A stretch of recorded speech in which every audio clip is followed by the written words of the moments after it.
What's up everyone, welcome back to the channel and to this overview of Cableguys ShaperBox 3. It is finally upon us and it has quite a few new additions that I'm gonna go over. And even when you load the plugin up, you see that the interface is slightly different and you have this cool thing here, which is the compressor. Now it's just a thing on its own. And let me play you a bit of a drum loop here to see what we can get with just using the new compressor.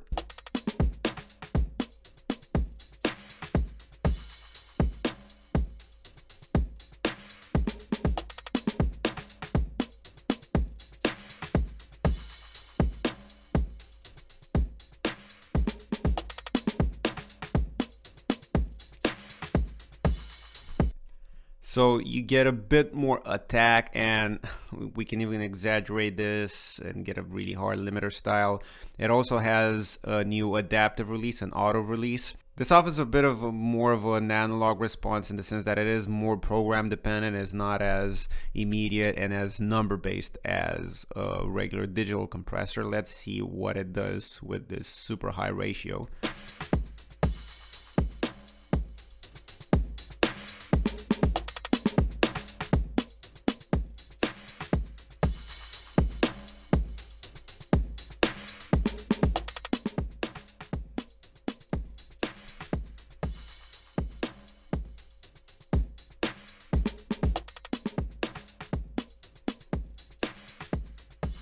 So you can hear it squashing the sound.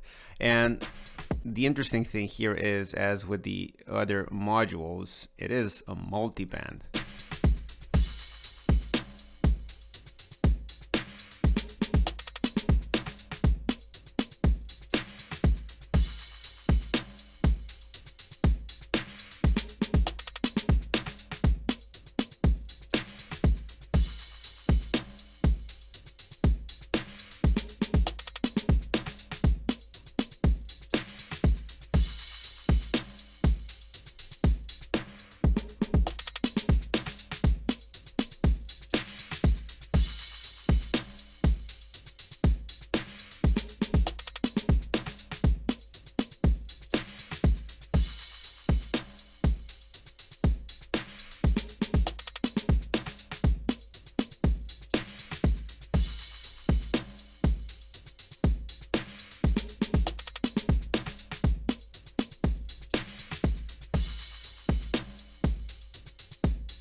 So you can get a different texture, you can add a whole lot of punch to your drum loops, and it is really good to just have a multi-band, or even if it's just a single band compressor, as something you can add here. And obviously you can move it around depending on what kind of modules you have. The order of them is completely interchangeable, so it's awesome to have a compressor that you can add anywhere in the signal path. You also have the new presets folder, and it's easier to find what you're looking for here, and it's easy to filter stuff from here or from here, and you have everything there. You can easily favorite your presets, so that's pretty nice to have. But I want to focus on some of the more interesting things. The first thing I want to focus on is audio triggering, and this, I'm going to use it in this instance on a volume shaper, but you can use it on any one of the other modules. And this will trigger not only based on the subdivision that you decide, which was kind of a bit of a crutch when it came to the other versions of the plugin. Now you can use any source of audio to trigger only when that audio is detected. So I'm using that on this bass.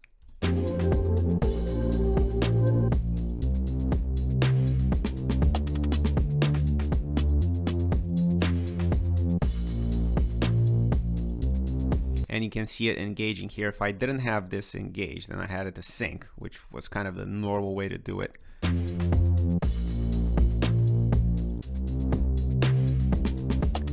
would be really difficult to account for all of those hits that were not on one, and doing this and with the side chain.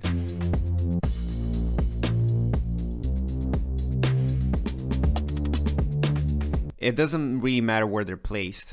You can set the threshold, and the input filter, I have it down low so it ignores all of the stuff that happens on top, the snare and the cymbals. The algorithm is set to drums because that's what's driving the triggering, and then detail 100% just so I'm sure that it catches all of those transients. You also have this pretty cool trigger shift, so if you want the hit itself to be on the transient or slightly ahead or slightly behind it, you can do that from here and you can get some different results.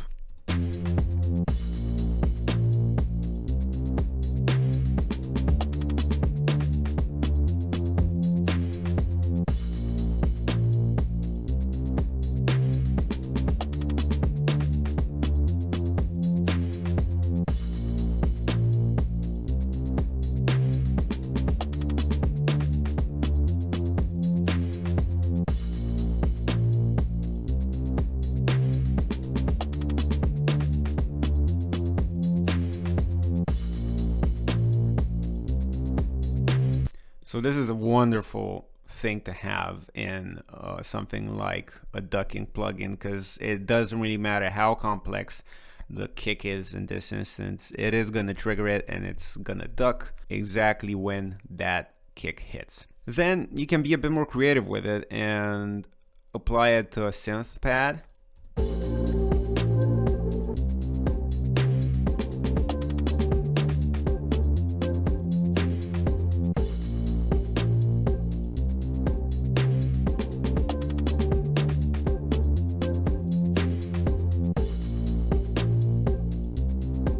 Make it a longer if you want.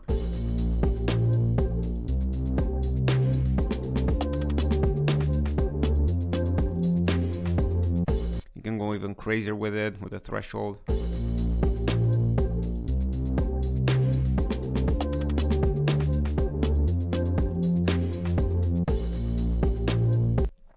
And then you can apply this to a filter as well.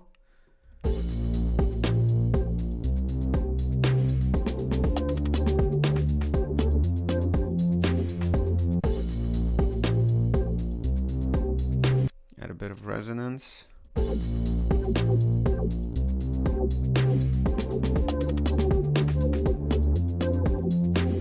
And stereo movement.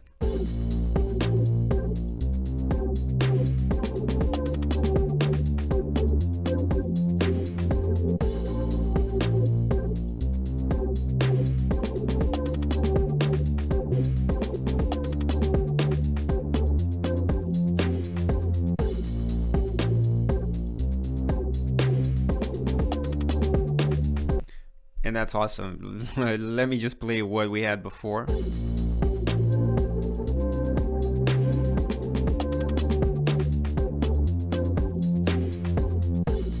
It completely changes the vibe of this. Let's say you just add a delay on this.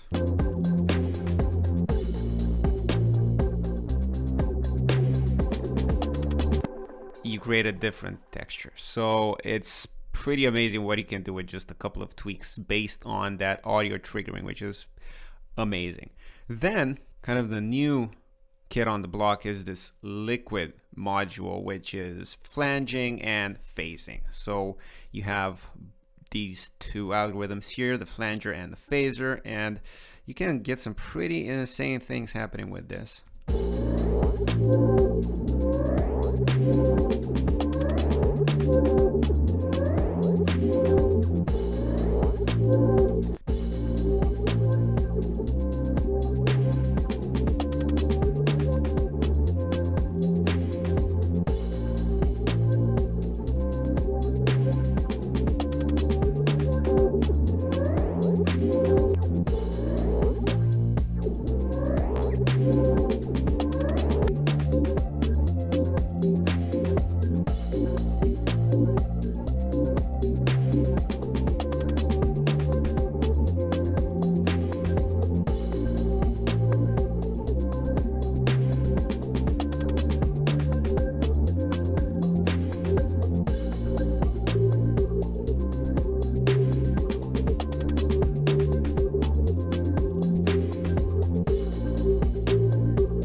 you could also trigger it via audio.